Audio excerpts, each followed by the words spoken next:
ಶ್ರೀ ಅಕ್ಕಲಕೋಟ್ ಮಹಾರಾಜರ ಚರಿತ್ರೆ 6ನೇ ಅಧ್ಯಾಯ. ಶ್ರೀ ಗುರುವೇ ಸಕಲ ದೇವತಾ ಸ್ವರೂಪ. ಶ್ರೀ ಸ್ವಾಮಿ ದರ್ಶನಕ್ಕೆ ಹಿಂದಿನ ಅಧ್ಯಾಯದಲ್ಲಿ ಪ್ರಸ್ತಾವ ಮಾಡಲ್ಪಟ್ಟ ಮುಮುಕ್ಷುಗಳಂಥವರು ಮಾತ್ರವೇ ಬಂದರೆಂದುಕೊಳ್ಳುವುದು ತಪ್ಪಾಗುವುದು. ಎಷ್ಟೋ ಜನ ಐಹಿಕವಾದ ಕೋರಿಕೆಗಳಿಂದ ಬರುತ್ತಿದ್ದರು. ಆದರೆ ಸ್ವಾಮಿ ಅವರ ಕೋರಿಕೆಗಳನ್ನು ಪೂರೈಸುವುದರ ಜೊತೆಗೆ ತಮ್ಮ ಶಕ್ತಿಯಿಂದ ಅವರುಗಳ ಹೃದಯದಲ್ಲಿ ಭಕ್ತಿ ಜ್ಯೋತಿಯನ್ನು ಬೆಳಗಿಸಿದರು.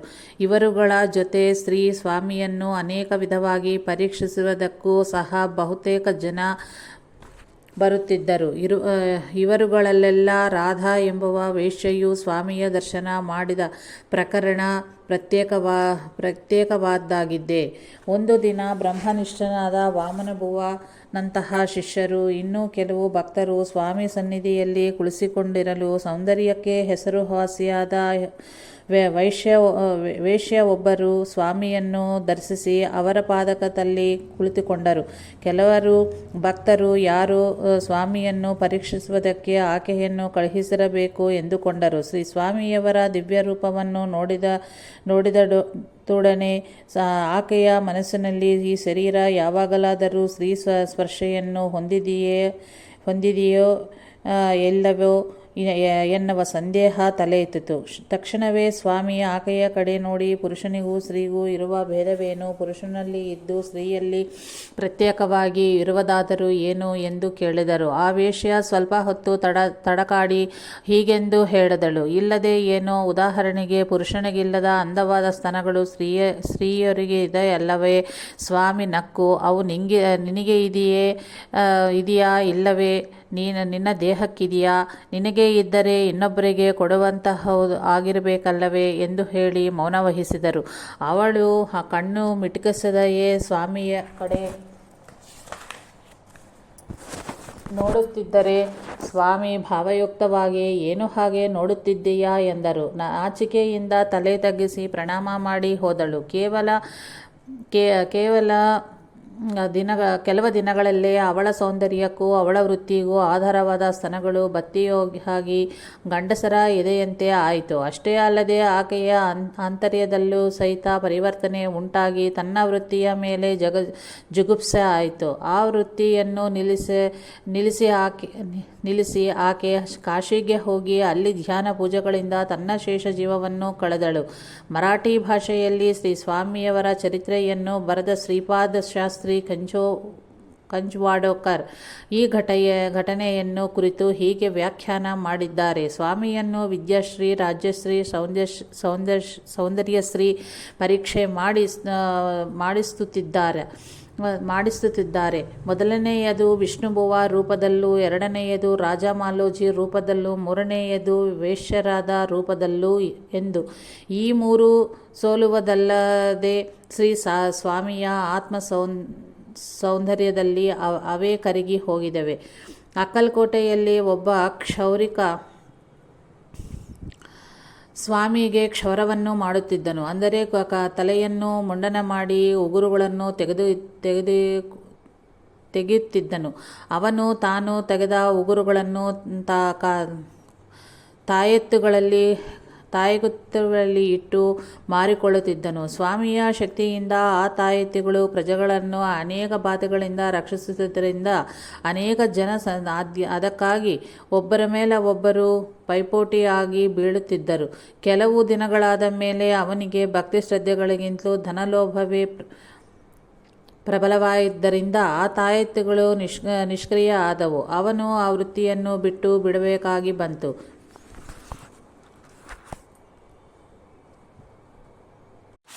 ಕ್ರಿಸ್ತ ಶಕ 1857ರಲ್ಲಿ ಮೊದಲನೆಯ ಬಾರಿಗೆ ಕೊಡಾಕ್ ಫೋಟೋ ಕಂಪನಿಯವರು ಸ್ವಾಮಿಯ ಫೋಟೋ ತೆಗೆದರು. ಆ ಫೋಟೋವಿನಲ್ಲಿ ಸ್ವಾಮಿಯ ಸುತ್ತಲೂ ಒಂದು ದೊಡ್ಡ ಕಾಂತಿಪುಂಜ ಇರುವುದು ಎಲ್ಲರನ್ನೂ ಆಶ್ಚರ್ಯಪಡಿಸಿತು. ಆಗ ನಮ್ಮ ದೇಶದಲ್ಲಿ ಫೋಟೋ ತೆಗೆಯುವುದಿನ್ನೂ ಹೊಸದು. ಅದಕ್ಕಾಗುವ ಖರ್ಚನ್ನು ರಾಜರು ಮಾತ್ರವೇ ಹೊರಬಹುದಾಗಿತ್ತು.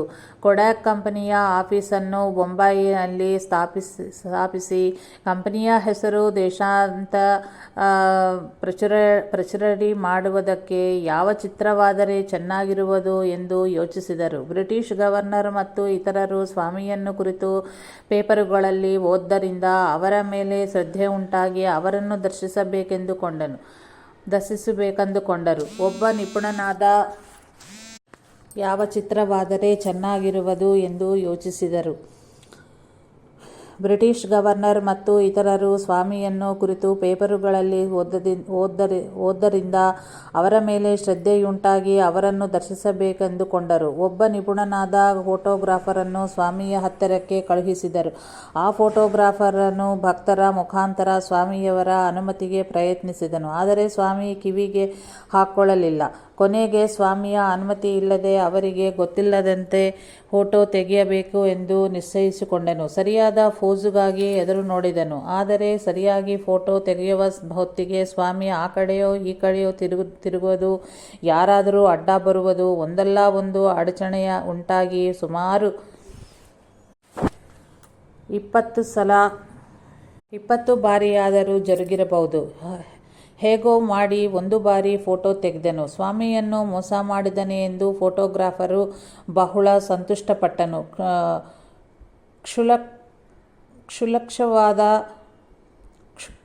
ಕ್ಷುಲ್ಲಕವಾದ ದೃಷ್ಟಿಯಿಂದ ಸ್ವಾಮಿಯನ್ನು ಸಹ ನೋಡಿದನು. ಫೋಟೋಗ್ರಾಫರನ್ನು ಸಿದ್ಧಪಡಿಸಿ ಅದನ್ನು ಗರ್ವದಿಂದ ಸ್ವಾಮಿಗೆ ತೋರಿಸಿ, "ಹೀಗೇನನ್ನುತ್ತೀರಾ?" ಎಂದನು. ಸ್ವಾಮಿ ಆ ಫೋಟೋವನ್ನು ಒಬ್ಬ ಭಕ್ತನ ಮುಂದೆ ಹಾಕಿ, "ಅದರಲ್ಲಿ ಏನು ಇದೆಯೋ ಹೇಳು" ಎಂದರು. ಆ ಭಕ್ತನು, "ಇದು ಶ್ರೀರಾಮನ ಫೋಟೋ, ಎಷ್ಟು ಅಂದವಾಗಿ ಇದೆ" ಎಂದನು. ಸ್ವಾಮಿ ಆ ಫೋಟೋವನ್ನು ಇನ್ನೊಬ್ಬನಿಗೆ ಕೊಟ್ಟು ಅದೇ ಪ್ರಶ್ನೆ ಹಾಕಿದರು. ಆ ಭಕ್ತ, "ಅದು ದೇವಿಯ ಫೋಟೋ" ಎಂದನು. ಹಾಗೆಯೇ ಮೂರನೆಯ ಭಕ್ತನು, "ಅದು ಧ್ಯಾನ ಮುದ್ರದಲ್ಲಿರುವ ಶಂಕರನೆಂದನು. ನಾಲ್ಕನೆಯ ಭಕ್ತನಿಗೆ ಚತುರ್ಭುಜನಾದ ವಿಷ್ಣುಮೂರ್ತಿಯ ರೂಪ ಕಾಣಿಸಿತು. ಐದವನಿಗೆ ಪಂಡರಿ ವಿಠಲನಾಗಿಯೂ, ಆರನೆಯವನಿಗೆ ಖಂಡೋಬಾನಂತೆಯೂ ಹಾಗೂ ಪ್ರತಿಯೊಬ್ಬರಿಗೂ ತನ್ನ ಇಷ್ಟದೈವದ ಹಾಗೆ ಆ ಫೋಟೋ ಕಾಣಿಸಿತು. ಫೋಟೋಗ್ರಾಫರು ತಡೆಯಲಾರದ ಕೋಪದಿಂದ, "ಇವರೆಲ್ಲ ಹುಚ್ಚರೋ ಮೂಢರೋ ಆಗಿರಬೇಕು. ಅದು ಸ್ವಾಮಿಯ ಫೋಟೋ. ಇಷ್ಟು ಮಾತ್ರ ಗುರುತಿಸಲಾರರ, ನೀವೇ ನೋಡಿ ಹೇಳಿ" ಎಂದು ಸ್ವಾಮಿಯ ಹತ್ತಿರ ಹೇಳಿದನು. ಸ್ವಾಮಿ ನಕ್ಕು, "ಓಹೋ, ಇದೇ ನನ್ನ ಬೊಂಬೆ" ಎಂದು ಆ ಫೋಟೋವನ್ನು ಫೋಟೋಗ್ರಾಫರಿಗೆ ಕೊಟ್ಟರು. ಫೋಟೋಗ್ರಾಫರ ಆಶ್ಚರ್ಯಕ್ಕೆ ಪಾರವಿಲ್ಲದಂತಾಯಿತು. ಅದರಲ್ಲಿ ಸ್ವಾಮಿಗೆ ಬದಲು ಒಂದು ಕೋತಿಯ ಚಿತ್ರವಿತ್ತು. ತನ್ನ ಗರ್ವವನ್ನು ಮುರಿಯುವುದಕ್ಕೆ ಸ್ವಾಮಿ ಈ ಚಮತ್ಕಾರವನ್ನು ಮಾಡಿದರೆಂದು ಗ್ರಹಿಸಿ ಅವರ ಕ್ಷಮಾಪಣೆ ಬೇಡಿ ಸವಿನಯವಾಗಿ ಅವರ ಅನುಮತಿಗೋಸ್ಕರ ಫೋಟೋಗ್ರಾಫರನು ಮನವಿ ಮಾಡಿಕೊಂಡನು. ಪವಿತ್ರವಾದ ಅವರ ಫೋಟೋ ಎಲ್ಲರ ಮನೆಯಲ್ಲೂ ಇರಲೆಂದು, ತನ್ಮೂಲಕ ತನ್ನ ವೃತ್ತಿಯು ಅಭಿವೃದ್ಧಿಯಾಗಲೆಂದು ಸ್ವಾಮಿಯನ್ನು ಕೇಳಿಕೊಂಡನು. ಆಗ ಸ್ವಾಮಿ ಅನುಮತಿ ಕೊಟ್ಟರು. ಆಗ ಫೋಟೋ ತೆಗೆದರೆ ಸರಿಯಾಗಿ ಬಂತು. ಅದನಂತರ ಕೂಡ ಅನೇಕ ಬಾರಿ ಸ್ವಾಮಿಯ ಅನುಮತಿ ತೆಗೆದುಕೊಂಡರೇನೆ ಫೋಟೋದಲ್ಲಿ ಅವರ ಚಿತ್ರ ಸರಿಯಾಗಿ ಬರುತ್ತಿದ್ದವು.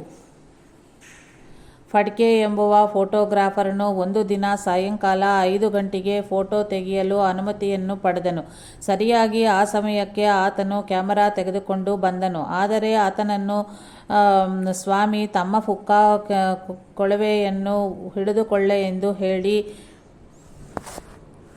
7 ಗಂಟೆವರೆಗೂ ಹುಕ್ಕಾ ಸೇದುತ್ತಲೇ ಇದ್ದರು.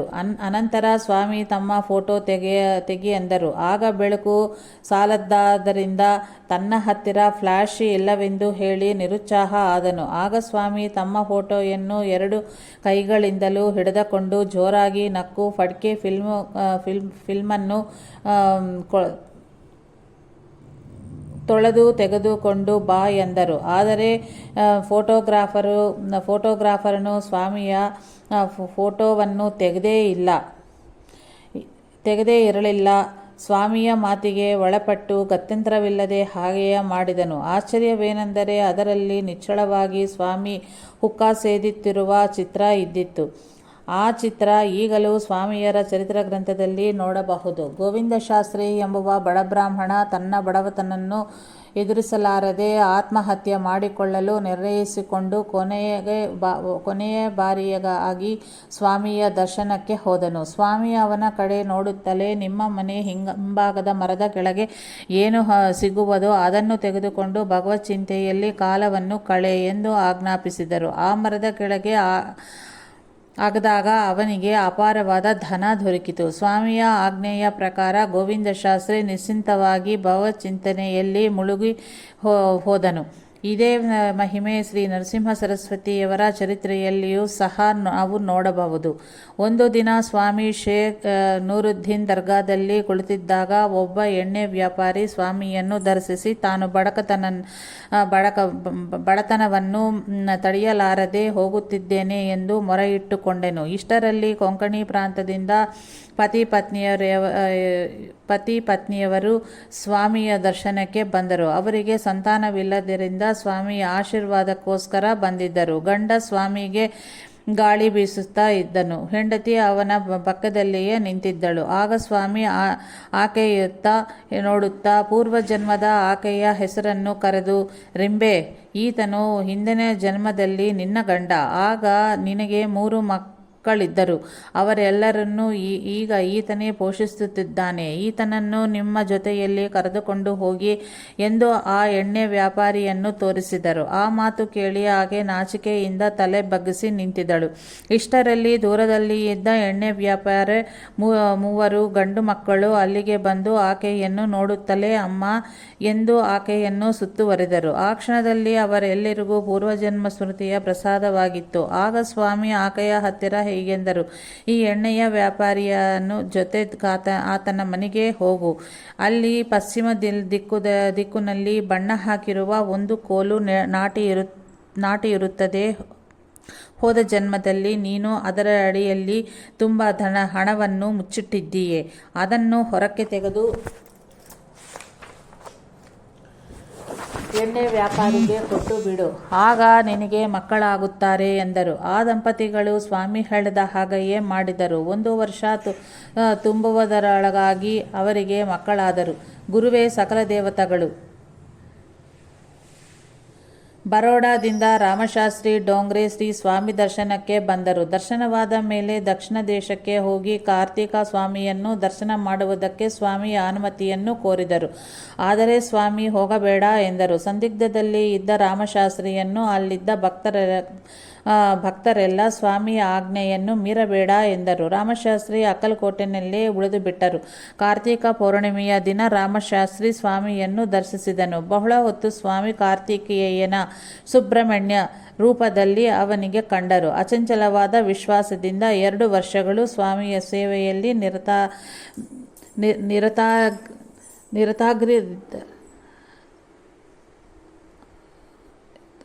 ನಿರತರಾಗಿದ್ದರು. ರಾಮಶಾಸ್ತ್ರಿ ಒಬ್ಬ ಬ್ರಹ್ಮಚಾರಿ ತೀವ್ರವಾದ ಹೊಟ್ಟೆಸೂಲಿಯಿಂದ ಬಾಧೆಪಡುತ್ತಾ ಆ ಬಾಧೆ ತಗ್ಗದಲ್ಲಿ ತಾನು ದತ್ತಮೂರ್ತಿಗೆ 4 ಕಾಣೆ ಸರಿಹೋಗುವಷ್ಟು ಹಾಲು ಕೋವಾ ಮಾಡಿ ಸಮರ್ಪಿಸುತ್ತೇನೆ ಎಂದು ಹರಕೆ ಮಾಡಿಕೊಂಡನು. ಬಾಧೆ ನಿವಾರಣೆ ಆಯಿತೇ ಹೊರತು ಬ್ರಹ್ಮಚಾರಿಗೆ ಹರಕೆಯ ಮಾತು ಮರೆತು ಹೋಯಿತು. 10 ವರ್ಷಗಳ ನಂತರ ಸ್ವಾಮಿಯ ದರ್ಶನಕ್ಕೆ ಅಕ್ಕಲಕೋಟೆಗೆ ಬಂದನು. ಅವನನ್ನು ನೋಡಿದ ಸ್ವಾಮಿ ಕೋಪದಿಂದ, ಮೂರ್ಖ, ಹಾಲು ಕೋವದ ಮಾತು ಮರೆತು ಹೋಗಿದ್ದೀಯಾ ಏನು ಎಂದರು. ತಕ್ಷಣವೇ ಹರಕೆಯ ಜ್ಞಾಪಕಕ್ಕೆ ಬಂದು ಸ್ವಾಮಿಯ ಹತ್ತಿರ ಕ್ಷಮಾಪಣೆ ಕೇಳಿಕೊಂಡು ಹಾಲು ಕೋವವನ್ನು ಸ್ವಾಮಿಗೆ ಸಮರ್ಪಿಸಿದನು. ಸ್ವಾಮಿ ಸಾಕ್ಷಾತ್ ಶ್ರೀ ದತ್ತಮೂರ್ತಿ. ಒಬ್ಬ ಸನ್ಯಾಸಿ ಸ್ವರ್ಣಯೋಗವನ್ನು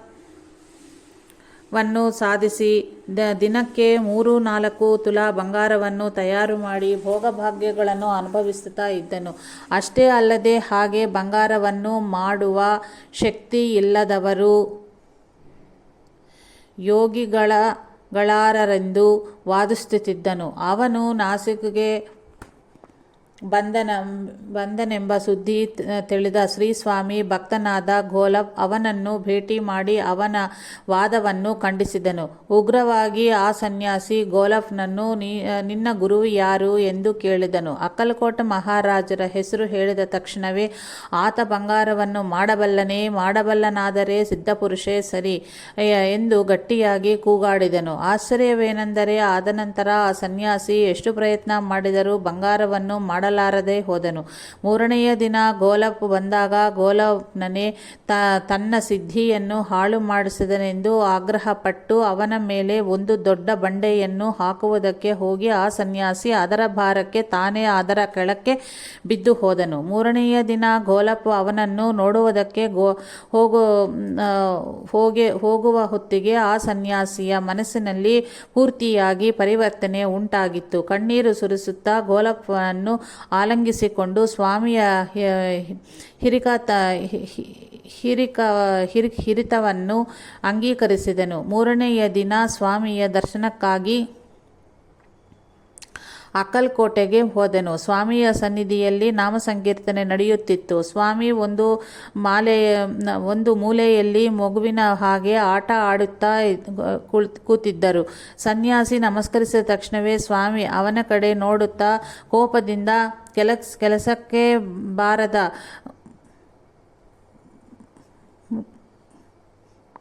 ಬಾರದವನೇ, ಅಷ್ಟು ಗರ್ವ ನಿಂಗೆ? ಅವನ ಮೇಲೆ ಬಂಡೆ ಹಾಕುತ್ತೀಯಾ?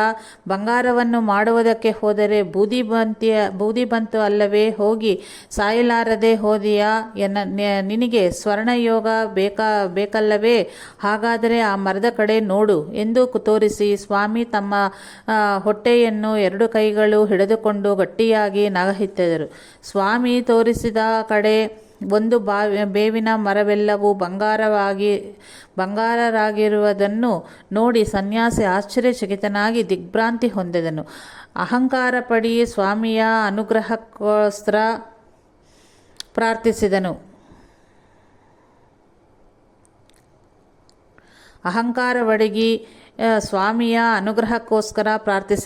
ಒಂದು ಕೃಷ್ಣಾಂಜನ ಕಾಷಾಯ ವಸ್ತ್ರವನ್ನು ಅವನಿಗೆ ಕೊಟ್ಟು ಮಾಹೋರ್ಪಡಕ್ಕೆ ಹೋಗಿ ಅಲ್ಲಿ ಸಂತೋಷವಾಗಿ ಇರು ಎಂದರು ಸ್ವಾಮಿ. ಸನ್ಯಾಸಿ ಸ್ವಾಮಿಯ ಆಜ್ಞೆಯನ್ನು ಅನುಸರಿಸಿದನು. ಅಂದರೆ ಆ ಸನ್ಯಾಸಿಯನ್ನು ಸ್ವಾಮಿ ಯೋಗಿಯನ್ನಾಗಿ ಪರಿವರ್ತನೆ ಮಾಡಿದರಲ್ಲವೆಂದೇ ಅದರ ಭಾವನಾ.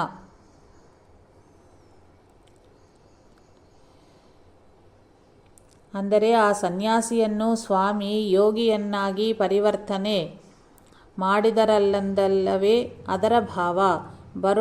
ಬರೋಡಾದಿಂದ ಆಚಾರವಂತಳಾದ ಜಾನಕಿಬಾಯಿ ಸ್ವಾಮಿಯ ದರ್ಶನಾರ್ಥಕ್ಕಾಗಿ ಅಕ್ಕಲಕೋಟೆಗೆ ಬಂದಳು. ಆಕೆ ಮಡಿಯಿಂದ ಅಡಿಗೆ ಮಾಡಿ ರಸ್ತೆಯಲ್ಲಿದ್ದ ಜನರಿಂದ ದೂರವಾಗಿ ಸ್ವಾಮಿಗೆ ನೈವೇದ್ಯ ತಂದಿದ್ದಳು. ಸ್ವಾಮಿ, ಇಷ್ಟು ಮಡಿಯಿಂದ ಮಾಡಿದ ತನ್ನ ಅನ್ನ ನಮಗೆ ಬೇಡ, ನಾವು ಯಾರು ಕೊಟ್ಟಿದರೂ ತಿನ್ನುತ್ತೇವೆ. ಈ ಅನ್ನವನ್ನು ತೆಗೆದುಕೊಂಡು ಹೋಗಿ ಆ ನಾಟಕಗಳಲ್ಲಿ ವೇಷವನ್ನು ಹಾಕುವನಿದ್ದಾನಲ್ಲವೇ ಅವನಿಗೆ ಕೊಡು ಅಂದರು.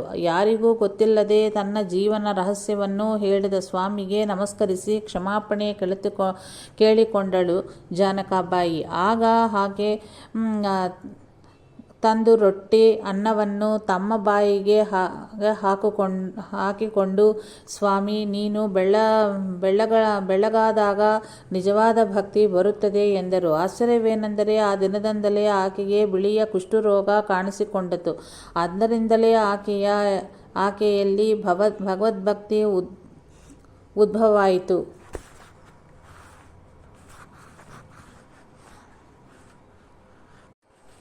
ಸ್ವಾಮಿಯ ಭಕ್ತನೊಬ್ಬನು ನಲದುರ್ಗದಲ್ಲಿ ಗುಮಾಸ್ತನಾಗಿ ಕೆಲಸ ಮಾಡುತ್ತಿದ್ದನು. ಆತನ ಮೇಲಧಿಕಾರಿಯಾದ ತಹಸೀಲ್ದಾರು ಪಾರ್ಸಿ ಮತಸ್ಥ. ಅವನು ಸ್ವಾಮಿಯನ್ನು ವಿಮರ್ಶನೆ ಮಾಡುವುದೇ ಅಲ್ಲದೆ ಈ ಭಕ್ತನಿಗೆ ಸ್ವಾಮಿಯ ದರ್ಶನಕ್ಕೆ ಹೋಗುವುದಕ್ಕೆ ರಜೆಯನ್ನೂ ಸಹ ಕೊಡಲಿಲ್ಲ. ಮೂರನೆಯ ದಿನ ಸ್ವಾಮಿ ನಲದುರ್ಗಕ್ಕೆ ಬಂದರೆಂದು ತಿಳಿದು ಗುಮಾಸ್ತ ದರ್ಶನ ಮಾಡಿಕೊಂಡನು. ಇದನ್ನು ತಿಳಿದ ತಹಸೀಲ್ದಾರು ಸ್ವಾಮಿಯನ್ನು ತೀವ್ರವಾಗಿ ವಿಮರ್ಶಿಸಿದನು. ಆಗ ಗುಮಾಸ್ತನಿಗೆ ಕೋಪ ಬಂದು, ನಾನು ಉದ್ಯೋಗವನ್ನಾದರೂ ಬಿಟ್ಟೇನು, ಆದರೆ ಈ ವಿಮರ್ಶೆಯನ್ನು ಸಹಿಸಲಾರೆ. ನೀವೊಂದು ಬಾರಿ ಸ್ವಾಮಿಯನ್ನು ದರ್ಶಿಸಿದರೆ ಪುನಃ ಹೀಗೆ ಮಾತಾಡುವುದಿಲ್ಲ ಎಂದನು. ಆ ದಿನ ತಹಸೀಲ್ದಾರು ಸ್ವಾಮಿಯ ದರ್ಶನಕ್ಕೆ ಬಂದನು. ಆತನನ್ನು ನೋಡಿದೊಡನೆಯೇ ಅವನು ಮಾಡಿರುವ ತಪ್ಪುಗಳನ್ನೆಲ್ಲ ಬಯಲು ಮಾಡಿ ಅವನ ಮುಂದಿಟ್ಟು, ನಿನ್ನ ಮತ ಇವುಗಳನ್ನೆಲ್ಲ ಮಾಡೆಂದು ಹೇಳಿದೆಯಾ ಏನು ಎಂದು ಕೇಳಿದರು. ತಹಸೀಲ್ದಾರ್ ಬೈರಾಂಜಿ ಸ್ವಾಮಿಯಲ್ಲಿ ಕ್ಷಮಾಪಣೆ ಕೇಳಿ, ಸ್ವಾಮಿ ನಲದುರ್ಗದಲ್ಲಿ ಇರುವಷ್ಟು ದಿನಗಳು ಆಫೀಸನ್ನು ಮುಚ್ಚಿ ಅಹರ್ನಿಶೆಯೂ ಸ್ವಾಮಿ ಸಂಕೀರ್ತನದಲ್ಲಿ ನಿಮಗ್ನನಾದನು. ಕೊಳಾಬಾ ಜಿಲ್ಲೆಯ ಫಾನ್ಫಲ್ ಸಮೀಪದ ಫಿರ್ದೋಸ್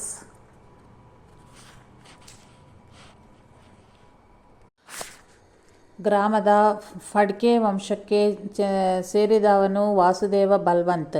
ಅವನ ತಂದೆ ತಾತ ಸಹಿತ ದೊಡ್ಡ ಸಹಾಯಕರು. ಕೊಲಾಬಾ ಜಿಲ್ಲೆಯ ಫಾನ್ಹಲ್ ಸಮೀಪದ ಫಿರ್ದೋಸ್ ಗ್ರಾಮದ ಫಡ್ಕೆ ವಂಶಕ್ಕೆ ಸೇರಿದನು ವಾಸುದೇವ ಬಲ್ವಂತ್. ಅವನ ತಂದೆ ತಾತ ಸಹಿತ ದೊಡ್ಡ ಶಾಹುಕಾರರು. ಆದರೂ ಕಾಲ ವೈಪರೀತ್ಯದಿಂದ ಅವನು ಸರ್ಕಾರಿ ಕೆಲಸದಲ್ಲಿ ಸೇರಿ ಸ್ವಗ್ರಾಮಕ್ಕೆ ದೂರವಾದನು. ಒಂದು ಬಾರಿ ಅವನ ತಾಯಿಗೆ ಪ್ರಮಾದವಾಗಿ ವ್ಯಾಧಿ ಪೀಡಿತಳಾದಳು. ಅಂತಹ ಅಪಸಮಯದಲ್ಲಿ ಆಕೆಯ ಜೊತೆ ಇದ್ದು ಸೇವೆ ಮಾಡುವುದಕ್ಕೆ ಆಂಗ್ಲೇಯರಾದ ಪ್ರಭುತ್ವ ಅಧಿಕಾರಿಗಳು ಅವನಿಗೆ ರಜಾ ಮಂಜೂರು ಮಾಡಲಿಲ್ಲ. ಕೆಲವೇ ದಿನಗಳಲ್ಲಿ ಆಕೆ ತೀರಿ ಹೋದಳು. ಆಗಲೂ ಸಹ ನಿರ್ದಯ ಹೃದಯನಾದ ಆಂಗ್ಲೇಯ ಅಧಿಕಾರಿ ಅವನಿಗೆ ರಜಾ ಕೊಡಲಿಲ್ಲ. ತಾಯಿಯ ಅಂತ್ಯಕ್ರಿಯೆಗೂ ಸಹ ಅವನು ಹೋಗಲಾಗಲಿಲ್ಲ. ಇಂತಹ ಚಿತ್ರವಧೆಗೆ ಗುರಿಯಾದ ಫಡ್ಕೆ ಹೃದಯದಲ್ಲಿ ಅವನ ತಾಯಿ ಮಾತೃಭೂಮಿಯ ಪ್ರತೀಕವಾಗಿ ಕಂಡಳು. ಭೌತಿಕವಾದ ತಾಯಿಯ ಗಂಭೀರ ಪರಿಸ್ಥಿತಿಯಲ್ಲೂ ಸಹ ಸೇವೆ ಸಲ್ಲಿಸಲಾರದ ತನ್ನ ದುರದೃಷ್ಟಕ್ಕೆ ಪರಿಹಾರವಾಗಿ ತನ್ನ ಜೀವವನ್ನು ಮಾತೃದೇಶದ ಸ್ವಾತಂತ್ರ್ಯಕ್ಕಾಗಿ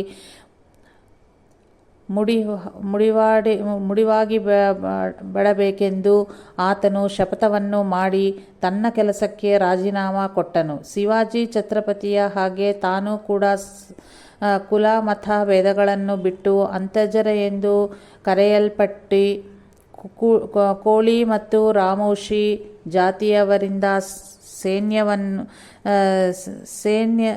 ಸೈನ್ಯವನ್ನು ಕಟ್ಟಿ ನಮ್ಮ ದೇಶದಿಂದ ಆಂಗ್ಲೇಯರನ್ನು ಹೊರಗಟ್ಟಬೇಕೆಂದು ನಿಶ್ಚಯಿಸಿಕೊಂಡನು. ಸೈನ್ಯವನ್ನು ಕಟ್ಟಿ ನಮ್ಮ ದೇಶದಿಂದ ಆಂಗ್ಲೇಯರನ್ನು ಹೊರಗಿಟ್ಟಬೇಕೆಂದು ನಿಶ್ಚಯಿಸಿಕೊಂಡನು. ಕ್ರಿಸ್ತ ಶಕ 1857ರಲ್ಲಿ ಜರುಗಿದ ಮೊದಲನೆಯ ಭಾರತ ಸ್ವಾತಂತ್ರ್ಯ ಹೋರಾಟದಲ್ಲಿ ಮುಖ್ಯ ಪಾತ್ರ ವಹಿಸಿದವರಲ್ಲಿ ಈ ವಾಸುದೇವ ಬಲ್ವಂತ್ ಫಡ್ಕೆ ಒಬ್ಬ. ಅವನು ಒಬ್ಬ ಮಹಾದತ್ತಭಕ್ತ. ತಪಸ್ಸು, ಪಾರಾಯಣ, ಪೂಜೆ ಅವನ ನಿತ್ಯ ವಿಧಿಗಳು. ರಾಜಕೀಯ ನಾಯಕರುಗಳಲ್ಲಿ ಈ ಲಕ್ಷಣಗಳಿರುವುದು ಎಲ್ಲರನ್ನೂ ಆಶ್ಚರ್ಯಪಡಿಸುತ್ತಿತ್ತು. ಕ್ರಿಸ್ತ ಶಕ 1876ರಲ್ಲಿ ಕೆಲವರು ಬಡ ಪ್ರಜೆಗಳ ಸಹಾಯದಿಂದ ಫಡ್ಕೆ ಧನವಂತರಿಂದ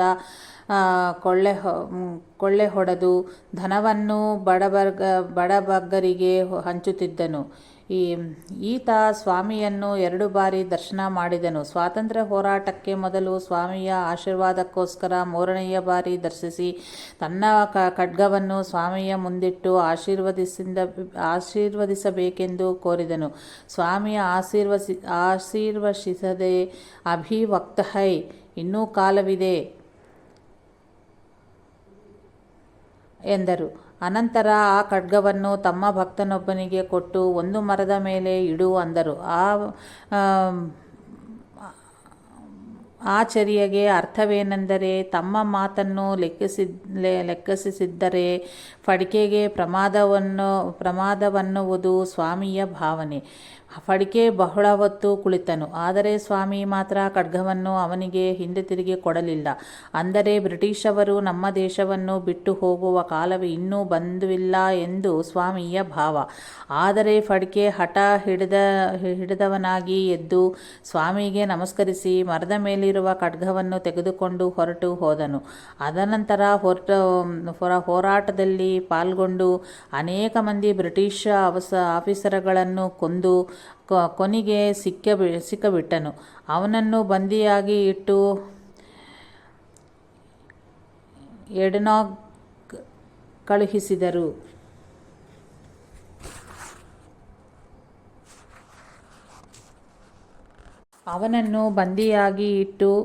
ಏಡನ್ಗೆ ಕಳುಹಿಸಿದರು. ಫೆಬ್ರವರಿ 17, 1883 ನನ್ನ ದೇಶದಿಂದ ಸ್ವಲ್ಪ ಮಣ್ಣು ತರಿಸಿ ನನ್ನ ತಲೆಯ ಕೆಳಗೆ ಇಡಿ ಎನ್ನುವ ಕೊನೆಯ ಕೋರಿಕೆಯನ್ನು ವ್ಯಕ್ತಪಡಿಸಿ ಸ್ವರ್ಗಸ್ಥನಾದನು ಫಡ್ಕೆ. ದತ್ತಲಹರಿ ಎನ್ನುವ ಹೆಸರಿನ ಎಷ್ಟೋ ಭಕ್ತಿಗೀತಗಳನ್ನು ಫಡ್ಕೆ ರಚನೆ ಮಾಡಿದ್ದನು. ಜೈ ಸಾಯಿ ಮಾಸ್ಟರ್.